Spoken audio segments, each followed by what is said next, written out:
Today I want to talk about measurement. We've got three types of measurement that we're going to discuss. That is our U.S. customary system, like the feet, the inches, that sort of thing. The metric system, which is typically in Europe and other countries other than ours. And then we've got time. We all understand the hours and the minutes, the seconds. All right, but first I want to talk about the metric system. The metric system is all based on the number 10. You're either multiplying or dividing by the number 10. And you need to learn the prefixes and you'll understand more easily what you are doing with this system of measurement. So notice these prefixes, milli, centi, deci. What they all have in common is that they end in the letter I.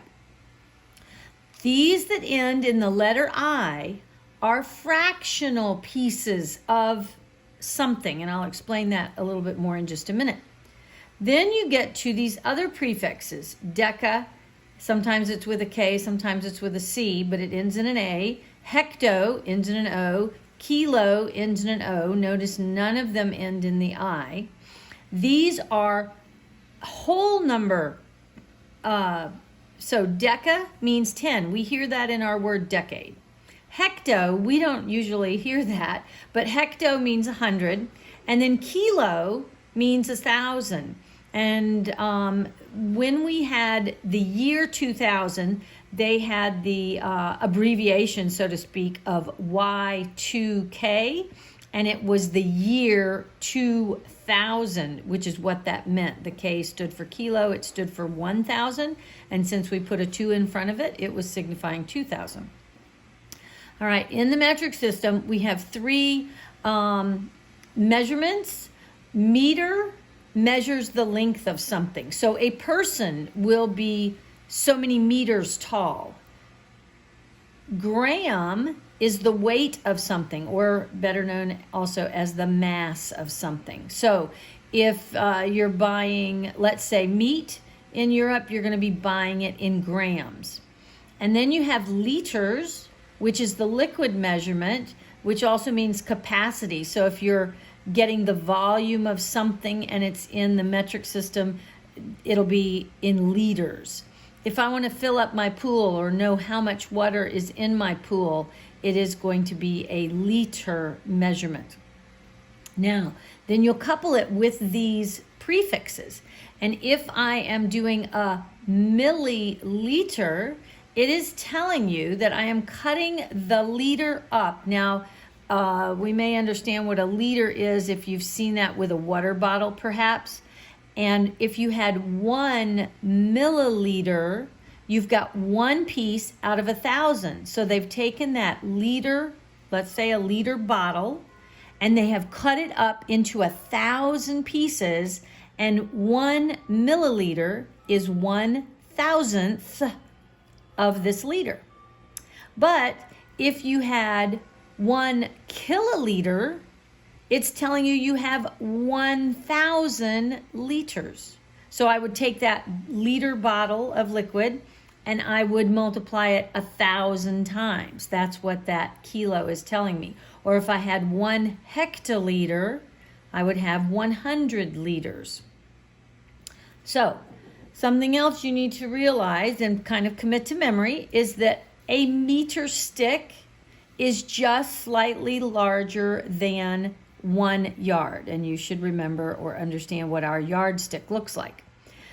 Just so you have some sense of this, approximately 28 grams are equal to 1 ounce. So an ounce, we understand that's a fairly small measurement in our situation of measure, but 28 grams, so grams are a much smaller unit of measure than an individual ounce. When you are converting a small unit, meaning one of these milliliters, centiliters, deciliters, to a larger unit, so if I'm going from milli to centi, because that's one piece out of 1,000, whereas the centi is one piece out of 100. We hear that with our pennies, our cents position in the decimal decimal numbers. And then deci is 10, like this deca, but this is 1/10. So if I have a meter and I cut my meter into decimeters, this will tell me how many groups of 10. So my meter stick is 100 centimeters long, or it is 10 decimeters long, or it is 1,000 millimeters long. Okay, so if I'm going from a smaller to a larger measurement, I am going to be dividing by 10 or groups of 10. And when going from a larger number, like hecto down to deca, I would be multiplying by 10 for each step. Meaning, if I'm going from a kilo down to a deca, I've gone 2 steps. So I've got to multiply by 10 times 10, which would be 100. So keep that in mind. We'll also understand some of this when we do our ratios again. So how many meters are equal to 5 kilometers? This might be a question that you would encounter. And so this is where we get to use that ratio and proportion setup that we learned about the other day. So they're asking how many meters. So I'm putting my question mark next to my meters, and it's asking me how many of these meters is actually in 5 kilometers. So I want the thing that they're asking me about next to, or I could have put it over, but I'm putting it next to the thing that they have given me.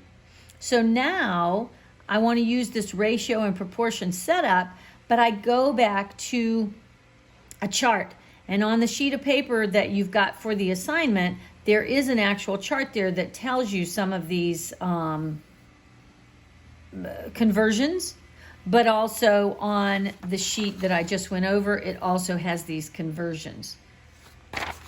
So if 1,000 meters is equal to 1 kilometer, and notice I put kilometers over kilometers and meters over meters, then you're going to multiply the 2 diagonal numbers and divide by what's left. Well, 5 times 1,000 is 5,000, divided by 1 doesn't change anything. So the answer is that there are 5,000 meters in 5 kilometers.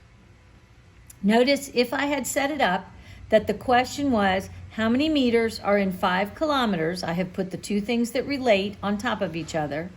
Then I found my conversion, and I still keep kilometers next to kilometers and meters next to meters. But this part, this 1,000 meters and this 1 kilometer, that I'm getting from a chart. Excuse me. So always make sure that your terms relate to each other properly. Don't put this meter next to this 1 kilometer. Don't put the 1 kilometer under there because that didn't relate. All right. Then you're going to multiply and divide. So I've given you the answer already. Question number 2. What is 121 centimeters equal to in meters? So the question is 121 centimeters, and what is it equal in meters? So I've got these 2 things across from each other. Now I want to go to a chart and find out how many centimeters equal 1 meter. Or I could have even put how many, if I put 1 centimeter and then how many meters that is. That's going to be more difficult for you to deal with. So I put my 1 meter and my 100 centimeters. Now, multiply the 2 diagonals, and you will, that gives you 121, and divide by the number 100 because that's what was left. And it ends up giving you 1.21. And so the answer is 1 21/100ths of a meter is what this amount of centimeters is equal to. So this is telling you that it's 1 whole meter stick and a little bit more of the next meter stick, about 1/5 of the next meter stick, because I happen to know that 0.20 is the same as 1/5. Okay. Then the U.S. measurement that we are used to using here in America. We've got the 1 foot equals to 12 inches, the 1 yard equals 3 feet. And because I can convert this, I know that 1 yard is also equal to 36 inches. 1 mile is equal to either 1,760 yards or this 5,280 feet. Our weight, we got 1 pound. It's usually LB is the abbreviation, and it equals 16 ounces. And 1 ton is equal to 2,000 pounds or 2,000 LB. The liquid. Now, some of this you do need to commit to memory. Like you need to know that there are 12 inches in a foot and 3 feet in a yard, and then be able to convert those things. They probably would give you the measurement for a mile in yards or feet, and then you could convert to the rest. You need to know that 1 cup is 8 ounces, and that 1 pint is the same as 2 cups, which therefore is 16 ounces. 1 quart. I used to think mayonnaise is a food group in my family, and we would buy mayonnaise all the time, and mayonnaise used to come in a quart jar. It used to be 32 ounces, so that's easy for me to remember. Nowadays, if you look at a mayonnaise jar, I think they're about 30 ounces, so they're cheating us by 2 ounces. But anyway, so if you'll remember that a quart is 32 ounces, and it is also known as 2 pints, which you can figure out because 2 times 16 gets me to the 32. 1 gallon. You understand what a gallon of milk looks like. That's 128 fluid ounces. 4 quarts is also a gallon. Also, this 1 quart is, well, no, and then we have one other measurement that's not on here, a half a gallon, which would be 62 ounces. All right, here's a question you might encounter. John walks 875 yards on each of 3 days, and he walks 2,625 yards on 2 different days. About how many miles did he walk? Well, notice they're dealing with yards up here, but the question is, how many miles did he walk? So first of all, let's figure out how many yards did he walk. So he did this much, this 800 something, for 3 days each. So it's 875 times 3, which gives you 2625. Then he did this 2625 on 2 different days, which gives you 5,250. Then add those 2 numbers together for a total of 7,875. That is yards. So it needs to relate to yards.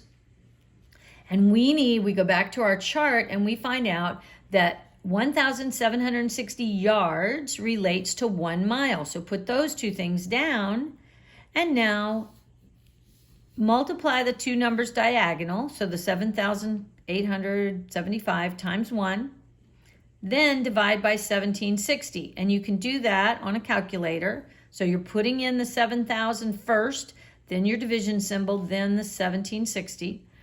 And you are going to get an answer of 4.47. But the question said about how many miles did he walk. So they're allowing us to round up. So the 7 would cause the 4 to go to a 5. So the answer becomes 4.5. Then the last unit of measurement is time. Seconds. Build minutes, build hours, build days, build weeks, build months, and finally years. So you need to know, you have to commit these things to memory, because I don't think they're going to give you a chart for this. They may give you a chart for some of the previous measurements. You just need to know how to use those ratio formulas, so to speak. All right, 60 seconds is within 1 minute. 60 minutes makes 1 hour. 24 hours complete 1 day. 7 days are in 1 week. I'm sure everybody knows that. But look at the month. The month can be 30 days, 31 days, 28 days, or maybe even 29 days if we're on leap year. So be careful with your month there. They might tell you what month, I don't know. So then 4 weeks, about 4 weeks is equal to a month. But sometimes it's 4.5 weeks. Sometimes it's maybe closer to, well, probably 4.5 is about the best. But February when it's not leap year, is exactly 4 weeks, but all the other months are slightly bigger. 12 months is 1 year, 365 and a quarter days. You could also replace that with 0.25 if you wanted to. Sometimes that may not be necessary to use. Most people will use 365 for the number of days in a year. The leap year is accounted for by this 4th day, a 1/4 of a day. Okay. If you are doing time, this is what's important to you. Realize you are not just borrowing a group of 10 if you are moving from one area beyond the colon mark. You are borrowing in groups of 60. So for instance, I'm over here in the seconds column, and I'm trying to take 50 seconds away from 10 seconds, and I can't do that. So I go over to the minutes, and I did have 25 minutes, so I'm going to take 1 minute away, which is leaving me 24 minutes, and the minute becomes 60 seconds. So that's why I have the 60 up above the 10, and you want to actually put those two numbers together, which gives you 70 seconds. Now we can do 70 minus 50 and get 20 seconds. So now I'm over here, and I've got 24 minutes trying to take 35 minutes away, and I can't do that. So I'm going over to my 5 hours. I'm borrowing 1 hour. I'm turning it into 60 minutes. I need to add the 60 minutes to this 24, which gives me a total of, I will write it up here, 84 minutes. So 84 minutes minus the 35 minutes gives me 49 minutes. There's what I'm showing you down there. And then we're back over here, and I only had 4 hours. Take away 3 hours, leaves me 1 hour. So be real careful when you are subtracting or even adding, because if I ended up and I added these numbers back together down here, I would have had 70 seconds. I would have gotten 9 and 5 is 4, carry the 1 is 8, 84, and then I would have gotten 4 hours. So I would have gotten 4 hours, 84 minutes, and 70 seconds. Well, you can't leave it like that. You need to you need to simplify, so to speak. So I'm going to take out 1 full minute here. That would be minus 60, and that leaves me 10 seconds. Then I had to carry a minute over here, so I now have 85 minutes. Well, I need to take out 60 from there. That leaves me 25 minutes, and that carried over to this, which gave me a full 5 hours. So my answer of 5 hours, 25 minutes, and 10 seconds is exactly what I started with. So be aware of that when you are doing time.